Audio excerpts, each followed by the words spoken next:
Hello YouTubers, this is noobifier. It's Friday and that means Star Citizen Live with a QA about ships with John and Ben. Here's what you need to know in 3 minutes and 6 seconds. The focus today was on the flight-ready ships, so no questions on the Perseus.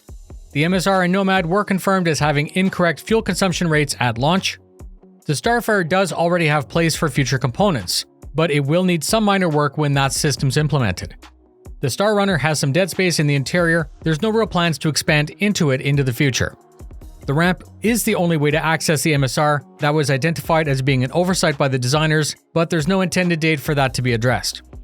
The 600i interior pass has a proposal in the works, including a docking collar, but no intended date for that to be addressed.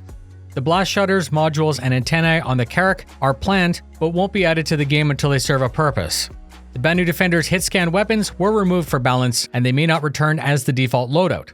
The Connie needs some love in its shield holds and dumpy flight performance. Some of these are going to get fixed naturally as new systems are added. They also confirmed that they may do a pass on cockpit struts once the Taurus is made flight ready, but they indicated a couple times that that's not being currently worked on. The Raven and Sabre were both worked on for 312, where some minor issues were fixed. They said that the current Super Hornet was balanced weaker than it should be.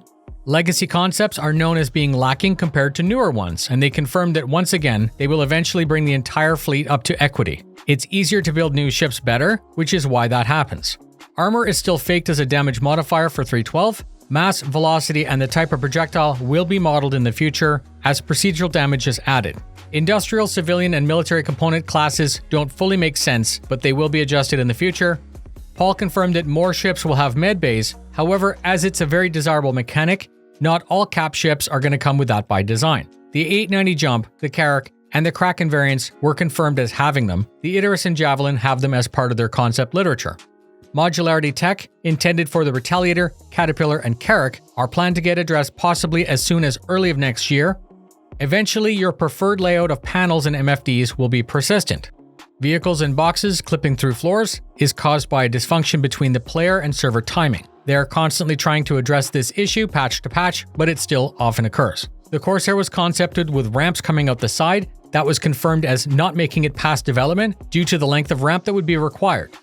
The 300 customization system is planned to expand to other ships, but there's no planned date. Spawning ships and buggies inside ships from an ASOP terminal is still not ready.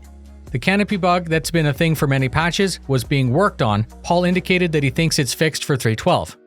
Jared then asked a bunch of questions in a lightning round. The Redeemer is in white box. The Taurus gets delayed because it's not critical. The Polaris is still about the same size. Its interior is fleshed out and it now has a docking collar. The Javelin has been slightly modified since Fleet Week. The Hull C was stalled waiting on docking, but the Hull A concept is getting work.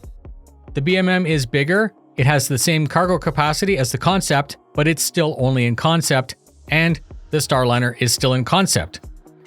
That's it. Thank you very much for spending your time with me. Fly safe, and I'll see you in the verse.